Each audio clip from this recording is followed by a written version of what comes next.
दोस्तों, बहुत अरसा गुजरा। किसी शहर में दो मियाँ बीवी रहते थे। उनके पास एक नौकर भी था जिसका नाम निकम्मा था। एक रोज निकम्मे के आका किसी काम से चंद रोज के लिए शहर से बाहर गए, मगर काफी दिन गुजरने के बावजूद वो वापस ना आए। यहाँ तक कि उसकी बीवी के पास तमाम रुपया पैसा खत्म हो गया। उसने निकम्मे से कहा कि जाओ और बादशाह के पास से रुपया चोरी करके लाओ। फिर निकम्मे को थोड़ी सी नाज दी और कहा, तुम बादशाह की ख्वाबगाह में उस वक्त दाखिल होना जब वो सो रहा हो। उसकी नाक में ये नास डाल देना, उसको छींक आएगी, फिर उसका सर तकिए से हट जाएगा। तकिए के नीचे जवाहरात से भरी हुई थैली रखी होगी, तुम वो थैली उठा लाना। रात को निकम्मा भेष बदल कर बादशाह के महल में दाखिल हुआ और उसकी ख्वाबगाह में चला गया। उसने बादशाह को सोते हुए पाया और बादशाह की नाक में नास डाल दी। बादशाह को छींकें आने लगी और इसका सर तकिए पर से हट गया। निकम्मे ने चुपके से जवाहरात की थैली निकाली और अपनी मालकिन को लाकर दे दी। दूसरे दिन जब बादशाह सोकर उठा और जवाहरात की थैली को उसकी जगह पर ना पाया तो बहुत परेशान हुआ। उसने पहरेदार को मुकर्रर किया कि वो चोर को तलाश करे। पहरेदार महल के सदर दरवाजे पर पहरा देने लगा ताकि जब चोर अंदर दाखिल हो तो उसको गिरफ्तार कर ले। आधी रात के करीब निकम्मा एक नाचने गाने वाली औरत का भेष बदल कर आया और दरवाजे के करीब खड़ा होकर औरतों जैसी आवाज में गाने लगा। जब पहरेदार ने ये आवाज सुनी तो उसने निकम्मे को बुलाया और पूछा कि तू कौन है। निकम्मा बोला, मैं एक नाचने गाने वाली औरत हूँ। पहरेदार ने कहा, मुझको भी नाच दिखाओ। निकम्मे ने पहरेदार को नाच दिखाया और खूब शराब पिलाई, यहाँ तक कि वो बेहोश हो गया। अफसर के बेहोश हो जाने पर निकम्मे ने उसके हाथ पांव बांधकर एक संदूक में उसे बंद कर दिया और वहां से चला गया। दूसरे दिन पहरेदार के आदमी उसको देखने आए और पहरेदार को इस हालत में देखकर बहुत हैरान हुए। उन्होंने बादशाह को सारा वाकया सुनाया। इस दफा बादशाह ने शहर के कोतवाल को इस बात पर मुकर्रर किया कि वो चोर का पता चलाए। कोतवाल भी महल के सदर दरवाजे पर पहरा देने लगा। रात को निकम्मा अपने साथ एक चक्की और कुछ गेहूं ले आया और दरवाजे के बाहर बैठकर आवाज लगाने लगा, आटा पीस गया, आटा पीस गया। जब कोतवाल ने ये आवाज सुनी तो उसने निकम्मे के पास जाकर पूछा, तू यहाँ क्या कर रहा है? निकम्मा बोला, चंद मुसल्ला आदमी पीसने के लिए गेहूं दे गए थे, अब वो आते ही होंगे। जब कोतवाल ने मुसल्ला आदमियों का लफ्ज सुना तो दिल में सोचा कि हो ना हो यही मुसल्ला आदमी चोर होंगे। वो निकम्मे के साथ बैठ गया, मगर काफी देर गुजरने के बावजूद कोई ना आया तो उसने निकम्मे से पूछा कि अभी तक कोई क्यों नहीं आया। निकम्मा बोला कि मैंने उनसे कहा था मैं अकेला यहाँ रहूंगा, मगर वो शायद दो आदमियों को देखकर नहीं आए। कोतवाल बोला, तुम मेरे कपड़े बदल लो और मैं तुम्हारे। निकम्मे ने उससे कपड़े बदले और खुद चुपके से वहां से चल दिया। कोतवाल ने वहां बैठकर आवाजें लगाना शुरू कर दी, आटा पीस गया, आटा पीस गया। दूसरे दिन सुबह कोतवाल के आदमी जब वहां पहुंचे और उसको इस हाल में देखा तो बहुत हैरान हुए और बादशाह को जाके सारा किस्सा बता दिया। इस दफा बादशाह ने वजीर को चोर को गिरफ्तार करने पर मुकर्रर किया। वजीर भी महल के दरवाजे पर पहरा देने लगा। रात में निकम्मा अपने साथ कपड़ों की एक गठरी लाया और करीब ही तालाब पर बैठकर कपड़े धोने लगा। जब वजीर ने कपड़े धोने की आवाज सुनी तो वहां गया और उससे पूछा, तुम इस वक्त कपड़े क्यों धो रहे हो? निकम्मा बोला, मुझे इसके ज्यादा पैसे मिलेंगे, इन कपड़ों पर खून लगा हुआ है। खून का लफ्ज सुनकर वजीर ठटका और वहीं बैठ गया। काफी देर गुजर गई मगर कोई ना आया तो उसने निकम्मे से पूछा कि अभी तक यहाँ पर कोई क्यों नहीं आया, इसकी क्या वजह है? निकम्मा बोला, मैंने कपड़े वाले से कहा था कि मैं यहाँ पर अकेला रहूंगा। मुमकिन है उन्हें दो आदमियों को देखकर शुबह हो गया हो और इसीलिए शायद वो नहीं आ रहे। ये सुनकर वजीर बोला, तुम मुझे कहीं छुपा दो। निकम्मे ने वजीर को टब में छुपा दिया और उस पर एक तख्ता रखकर एक बहुत वजनी पत्थर रख दिया। खुद कपड़े उठाए और वहां से रवाना हो गया। काफी देर गुजर गई मगर कोई ना आया तो वजीर ने निकलने की कोशिश की मगर वो बाहर न निकल सका। आखिर तक हार कर खामोश हो गया। सुबह जब लोगों ने उसको बंद पाया तो सारा वाकया बादशाह को सुनाया। बादशाह ने इस दफा तमाम अहम रास्तों पर रुपए डलवा दिए और सिपाहियों को हुक्म दिया कि जो भी रुपयों को उठाए उसको गिरफ्तार कर लें। उस दिन निकम्मा अपने जूतों के नीचे बहुत सा मोम लगा कर लाया और इन रास्तों पर चलना शुरू कर दिया। उसके जूतों के नीचे बहुत से रुपए चिपक गए। फिर वो चला गया। सिपाहियों ने दूसरे बहुत से लोगों को गिरफ्तार कर लिया जिन्होंने रुपए उठाए थे, मगर वो इस बात का फैसला न कर सके कि इनमें चोर कौन है। मजबूरन बादशाह ने सबको छोड़ दिया। दूसरे दिन जब बादशाह ने तमाम रुपए गिनवाए तो उनमें काफी रुपए कम थे। आखिर बादशाह ने मजबूर होकर तमाम रास्तों पर इश्तिहार लगवा दिए कि चोर अगर खुद बता दे तो उसे माफ कर दिया जाएगा। जब निकम्मे ने यह पढ़ा तो वो बादशाह के पास गया और उसको सारा वाकया सुना दिया। बादशाह ने उसको अपने वादे के मुताबिक माफ कर दिया और इनाम भी दिया। जब निकम्मे का आका वापस आया और तमाम बात सुनी तो वो बहुत खुश हुआ और निकम्मे को अपना बेटा और वारिस बना लिया और फिर इसका नाम भी बदल दिया। प्यारे दोस्तों, किसी जमाने में एक शहर पर एक हाकिम हुकूमत करता था। शहर के ज्यादातर लोग उसके गुलाम थे। किसान, मेहनतकश, रोटी पकाने वाले, बकरियां चराने वाले सभी उस हाकिम के गुलाम थे। जो ज्यादा तंदुरुस्त और अच्छे थे वो हाकिम के महल में काम करते थे।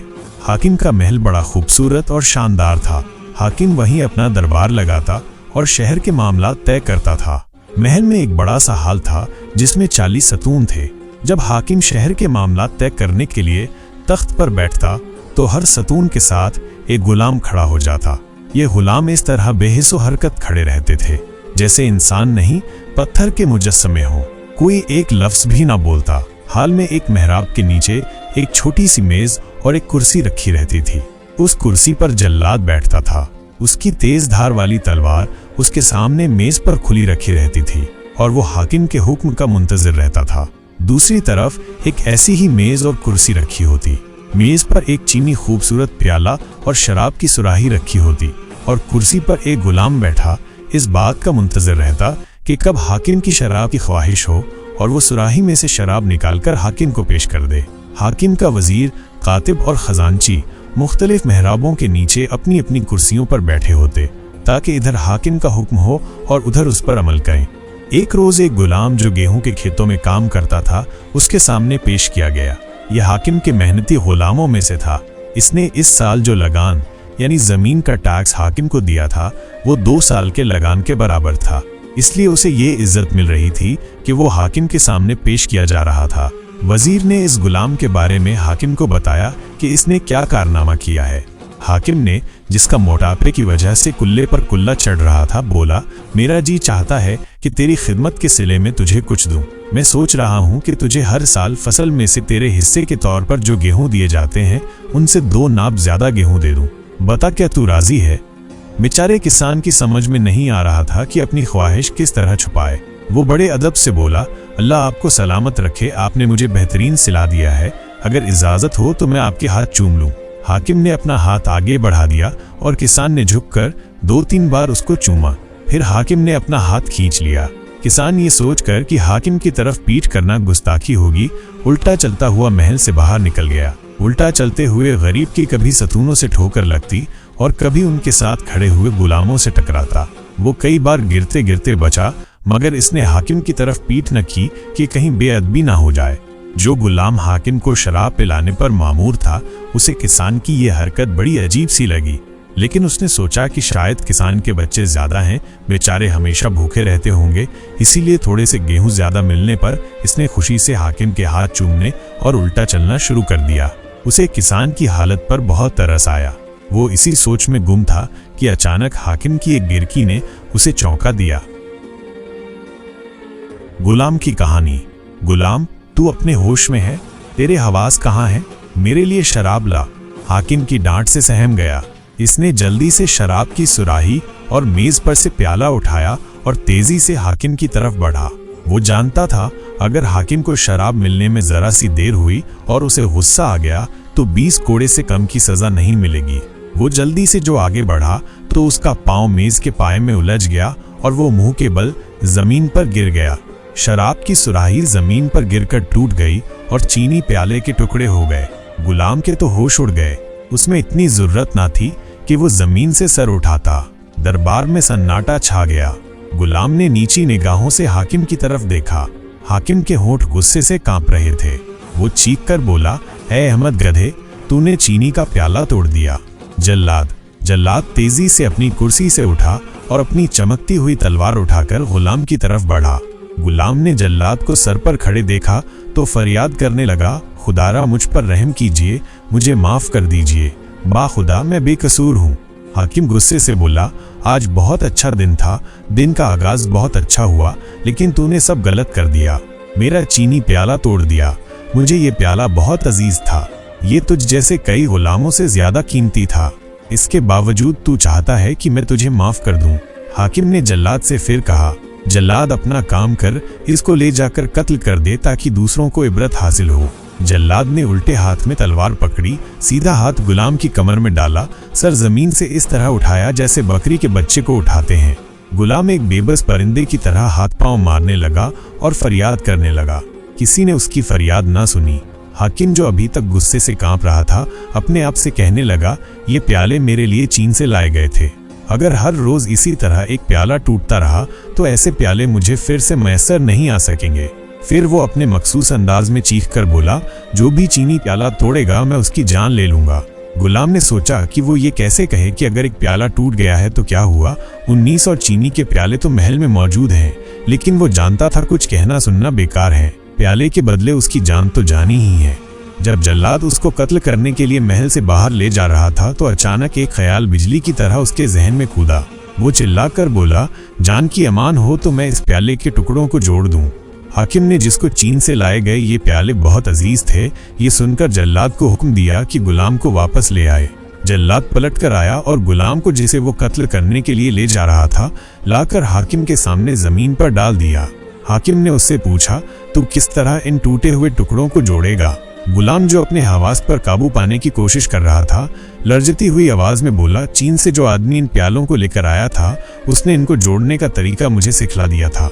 आप हुक्म दीजिए कि दूसरे 19 प्याले लाकर मुझे दिखाए जाएं ताकि मैं ये देख लूं कि असल हालत में ये प्याला कैसा था। उसके बाद मैं टूटे हुए टुकड़ों को जोड़ दूंगा। हाकिम बोला, ठीक है, तुझे अमान दी, अब टूटे हुए प्याले को मेरे सामने जोड़कर दिखा। फिर उसने खजांची को हुक्म दिया, चीन से जो 19 प्याले लाए गए थे वो इसके पास लाए जाएं। हाकिम के हुक्म पर 19 चीनी प्याले लाए गए और उन्हें एक कतार में हाकिम के सामने रख दिया गया। फिर मौत के फंदे में गिरफ्तार गुलाम को इन प्यालों के पास लाया गया ताकि वो टूटे हुए प्याले की शक्ल अच्छी तरह देख ले।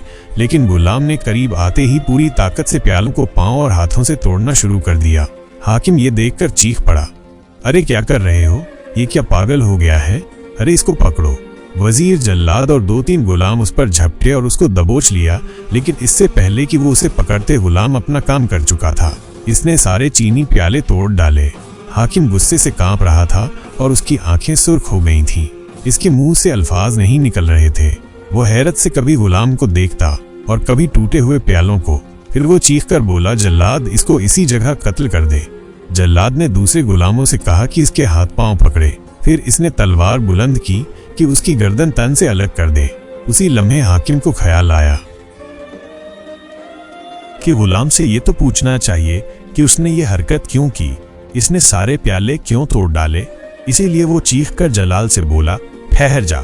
हाकिम ने गुलाम से पूछा, बता, तूने मेरे खूबसूरत प्यालों को क्यों तोड़ डाला? गुलाम जानता था कि अब उसकी मौत यकीनी है, इसीलिए वो मौत से बेखौफ हो गया। वो सर उठाकर बोला, मैं जानता हूं कि मुझे तो मरना ही है, लेकिन मैंने ये काम करके दूसरे 19 गुलामों को मरने से बचा लिया। हाकिम गुस्से से खड़ा हो गया और हाजरीन पर निगाह डाली। सब गुलाम को गुस्से से देख रहे थे। हाकिम तंजिया लहजे में बोला, अच्छा तो तुझे दूसरे गुलामों की फिक्र थी। फिर इसने जल्लाद को आवाज दी।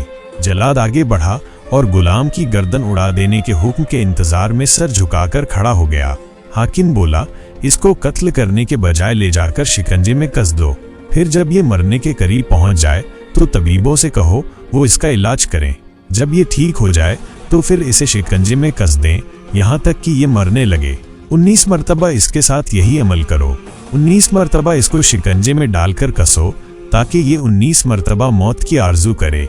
यही इसकी सजा है। जल्लाद ने सर झुकाया और गुलाम को पकड़ कर ले गया। शिकंजे में कसे जाने के बाद गुलाम जख्मों से चूर पड़ा था। तबीब उसका इलाज कर रहे थे ताकि वो ठीक हो जाए तो दोबारा उसको जल्लाद के हवाले करें। उसके जख्म ठीक होते जा रहे थे और वो तंदुरुस्त होता जा रहा था। लेकिन जब गुलाम को ये ख्याल आता कि उसे दोबारा शिकंजे में कसा जाएगा और उसकी हड्डी पसलियां तोड़ दी जाएंगी तो वो खौफ से कांप उठता। वो दुआ करता कि उसको मौत आ जाए ताकि इस अजियत से वो बच जाए। उसके पाँव में बेड़ियां और हाथों में जंजीरें पड़ी थीं और जल्लाद उसकी पूरी तरह ठीक हो जाने का इंतजार कर रहा था ताकि एक बार फिर उसे शिकंजे में कस दे। गुलाम के दिन और रात इसी खौफ और फिक्र में गुजर रहे थे। एक रात जब हर तरफ अंधेरा छाया हुआ था, गुलाम को दो आदमियों के चलने की आवाज आई। वो इसी तरफ को आ रहे थे। वो स्याह चादर से अपने चेहरों को छुपाए हुए थे। उन्हें देखकर गुलाम परेशान हो गया और उसने घबराकर पूछा, आप यहाँ क्यों आए हो? उनमें से एक ने जवाब दिया, घबराओ नहीं, हम तुम्हारी मदद के लिए आए हैं। गुलाम हैरान हो गया और बोला, मेरी मदद करने को? वो समझा कि शायद कोई ख्वाब देख रहा है। इसने अपनी बेड़ियों और जंजीरों को हिलाकर देखा कि यह हकीकत है या ख्वाब। वो कहने लगे, हम तुम्हें यहाँ से निकालने के लिए आए हैं। तुम जितनी जल्दी हो सके शहर से दूर चले जाओ। दिन में आराम करना और रात को सफर करना ताकि पकड़े ना जाओ। फिर उन्होंने गुलाम को बेड़ियों और जंजीरों से आज़ाद किया और एक थैला दिया जिसमें खाने पीने का सामान था। खुशी से गुलाम की आंखों में आंसू आ गए। वो कहने लगा, मगर ये तो बताओ तुम कौन हो और फरार होने में मेरी मदद क्यों कर रहे हो? वो बोले, हम हाकिम के गुलाम हैं। अगर तुम इसके चीनी प्याले ना तोड़ डालते तो किसी दिन हम प्याला तोड़ने की सजा में मारे जाते। तुमने पेशगी हमारी जान बचा ली। बेहतर यह है कि तुम्हें ये मालूम ना हो कि हम कौन हैं। बस अब जल्दी करो और यहाँ से निकल जाओ। गुलाम इनसे लिपट गया और रोते हुए कहने लगा, ये हाकिम बहुत जालिम है, किसी न किसी बहाने तुम्हारी जान ले लेगा। तुम दोनों भी मेरे साथ यहाँ से भाग चलो।